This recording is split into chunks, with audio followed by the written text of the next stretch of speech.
Gwen, I like that R5 for missing. And we have our draft in front of us here. And maybe a bit clearer of an execution here for Top Esports, something we were looking for after Game 1 draft. Gwen versus Jax, that is Ignite Teleport, and maybe we'll have some more level 1 shenanigans as the good old Dredgeline hitbox on the list. Maybe sets up Scout to fall here. They're going to try and give the kill over to a priority target. It's Cream that grabs first blood. A pretty perfect start there for Top Esports. River Scuttle Crab. So that Yone that we mentioned earlier that got that first kill early could potentially be what gives Kanavi the edge on the top side. JDG, they're trying to throw down on this bot side to catch Jackalev going for a reset. The Valkyrie 4 from Jackalev trying to min-max the damage ratios on that ability. Does force the barrier out of TES. Missing min-maxing his range there as Shun is the first one into this top side. Trying to cut off the flashless 369 who only knows one thing. Has to go for the fight. Finds the kill on Ala thanks to the Ignite, and that forces Shun to bail out. We called out 369. The B1 Gwen does not disappoint for TES. Trinity falls into the Corki, Blade of the Ruin game onto Cream's Yone, Rift Maker potentially onto 369 on this Gwen as Crisp. He's taking his reset, but he's not heading bot lane. Alice super low again, no flash. This is easy. This is like fishing in a barrel right now. Ala is completely cornered. I don't even think Chris needed to show up. He got the assist with Ignite. That's how easy of a kill that was for 369, who's now 2-0 on the Giga Gwen. Freeing at the end of the day. Yeah, Skirmishes trying to take his first Void Grab up top. You usually just smite one, handshake, move out, and see if there's an opportunity to move back in. Reminder, Scout is coming back from base. So right here, Top Esports. Yeah, they can't stay too long. Send Scout towards the bot side, and it'll be the 2-for-1 trade there. Good to see TES not over-aggressing at a neutral that they knew they already had a win on, grabbing 2 mites, so no overstaying to fight a losing fight there, Trouble. This though, 3 members sent over the tops of the map for JDG, and that wave is pushing for 369. That's the overextend. Oh, doesn't have flash, by the way. Flash from Ala, though, to get the Counter-Strike Sun into a perfect seismic shove. It's the big shutdown they need, and Ala grabs that gold, deservedly so. Something to get the engine started there for JDG. Over in the mid lane as Cream is going to come back onto this lane. No ult. Going to use his ult right here. So 3 Void Grubs going over to Top Esports, so +1 take. On the clock, and this first Drake is likely soon to fall, and TES know it. They've got the ward in the pit, but they will not be contesting it as Shun and Paze will handle it. We talked a little bit about the overarching theme of this game too. They have been constantly tracking down Shun before big neutral objectives, and right now we're going to have the Herald. Hold on, Ala. Yeah, Ala. Ooh, great jump over the wall for Kanavi. Lands the Glacial Prison expertly, and Caster Purse comes across. Clean dive this time. Ala finally falls for a 3rd time. And what I was mentioning previously is that before every big neutral objective fight, Kanavi made it his mission to spot Shun in the jungle. And 1 ult from Kanavi is all it took to consistently take Shun's flash. Scout's flash is on about the same cooldown as Ala's right now. So you have no flash on your Lilia, your Talia, and Jax, making it really hard for JDG to justify a lot of fighting. And it might just get even worse here as Missing has to burn that unbreakable will, that coveted ultimate for the Alistar, and Chris finds his mark. 1 Dredgeline. June with no flash like we talked about is caught out and hung to dry. Pretty massively, I would say Shun. Oh, you poor summer child. Don't eep in there. Oh, this is not your jungle, buddy. He just gets completely surrounded trying to contest this red buff. He gets the Little Lullaby down onto 2, but it's too late. Shun drops the Weaver's Wall, buys some time for JG to make sure that Jackalev doesn't push any further damage out, but these are small wins, but it's just all bailouts right now for JDG. No wins across the map. Ala can't even step under his tower because it's going down, and Cream is just letting his creeps die in front of his eyes. Top Esports, absolute domination of the map as Cream has actually started this dragon for his jungle, and Miss is gonna spot it, but they can't walk in.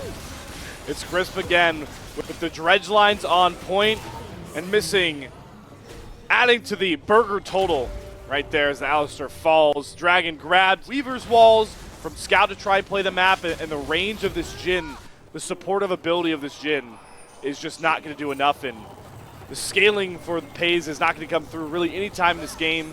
It's JDG completely on the back foot, and they're giving up everything across the map. The Rift Herald is free. All the outer turrets are down except the mid lane tier 1 turret.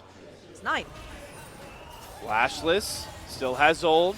Gwen is immune, and they're really biding their time, and Kanavi sniffs something out. He tries to go to cover him, but now they just jump on Kanavi. He does flash away for the Deadly Flourish, but gets slept. They're trying to burn through the Takey Sejuani. They do find the kill, and they get the Lilting Lullaby to Jaculov. Shu's going to chase him down, but he needs the rest of his squad. They're playing from behind. Jaculov quits the flash, but the Weavers want to follow. The curtain call, not needed. Finally, picks coming across for JDG. Some light at the end of the tunnel in this dark, dark game 2. And there it is. We're talking about it. Top Esports overextend. They're 2 split apart. They get picked off by JDG. 2 kills going over to the side of JDG. 1 on Talia and 1 on Paze. Undercover mission. This Voracious Otacon, and JDG have no idea, and all of a sudden, all of TES have false lives to get even more aggressive than they want. Speaking of the Rift, Talking about Purple. Yeah, talking about Purple, and speaking of the Rift, places for JDG to take control of on the Rift.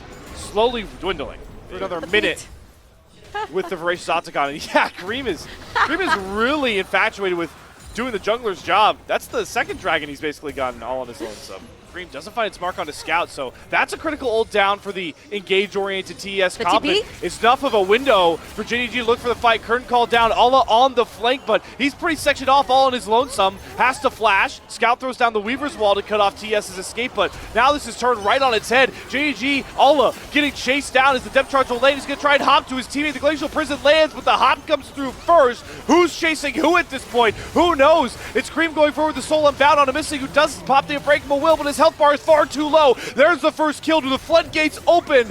No. Top Esports don't want to overextend in this fight. The backline flashing through. Top Esports just made the call. Just go for the Jax, go for the Jax, go for the Jax. This time around, they're going for that Lilia. Hold up. Ooh, looks like Lullaby having to be used because Cream is just built different. Large amount of time, and Shun just expected the sleep to go through and that he'd be able to run away. Didn't even use his flash shot, they just ended up going down, and Ale might follow the same fate.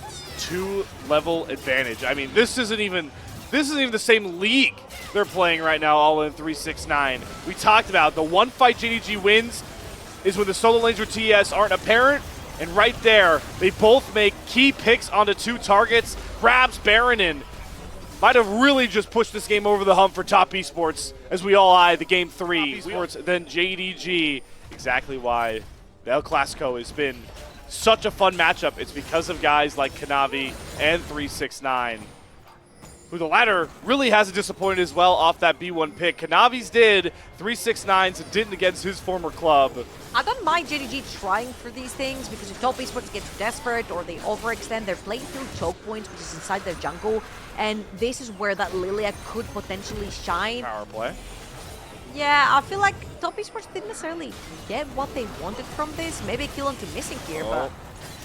Yeah, Unbreakable Will is very valuable, very breakable in this game, and it will not bail out missing face checking a brush there. Just like the last little fight we saw, starts off with missing getting picked off. How confident are TES now without the Alistar threat to knock down some of these turrets?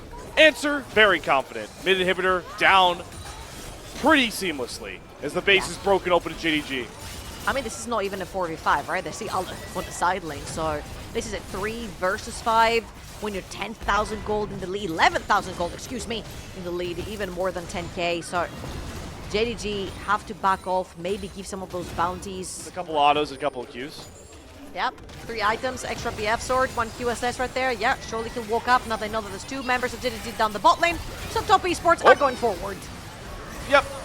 3-6-9, gonna limit test how far he can push to the enemy base. They'll knock down the top inhibitor turret, but Scout is already at half HP. Kanavi's health bar is so hard to burn through. Crisp is in a pretty bad spot. He will fall. All the TP's in. Look at Cream off to the flank side. It is Jaculov and Kanavi having to flash out of the pit, and now 3-6-9, he's caught in the middle of 5. Cream does not go in at the right time. Top Esports is very desynced. The woes of their team fighting showing in this game despite their huge lead, having trouble really closing the deal. By the Yone ult. However, it's going to be Baron. Here's the problem. The double super minions on every single lane for JDG, and unfortunately for the JDG believers, there is no Elder Dragon on Top Esports, so it's impossible for them to grow. You buy it?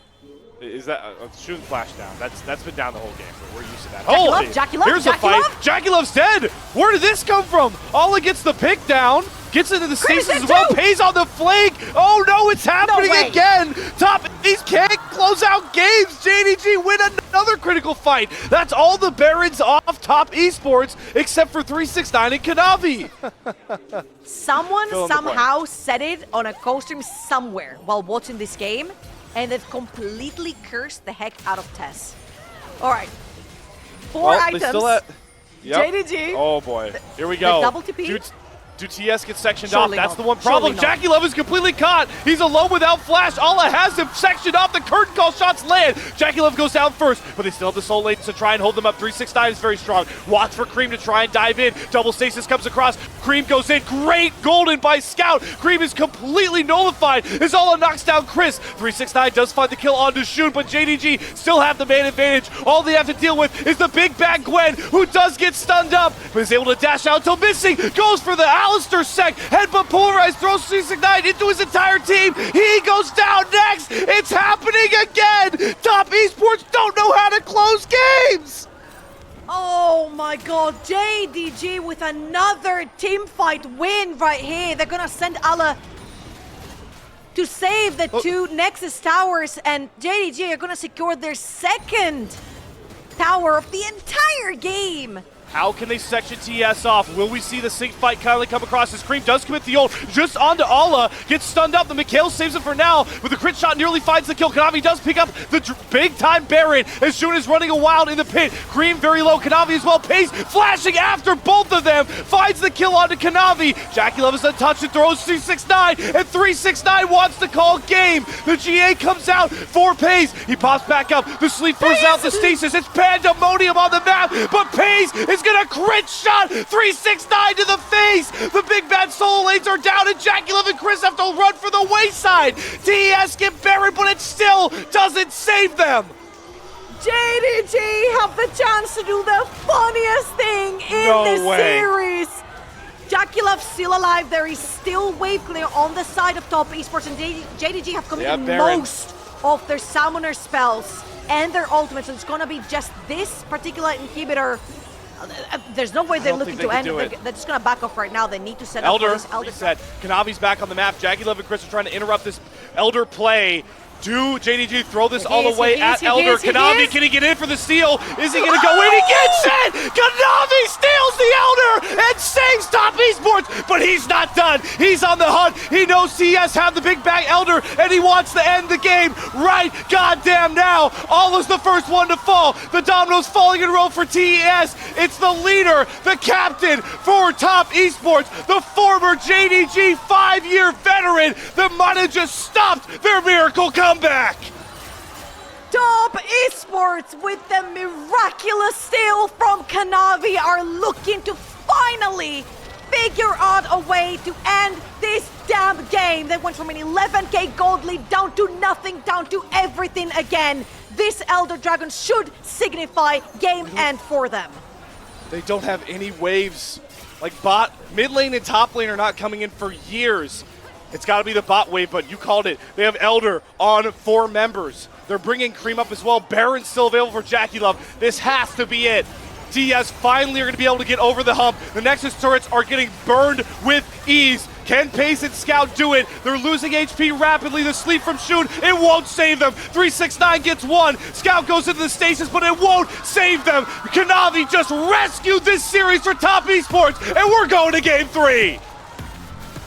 These were some of the best highlights from today's matchup. Which moment was your favorite? Let me know in the comment section below. This is OP, and I'll see you tomorrow. Take care.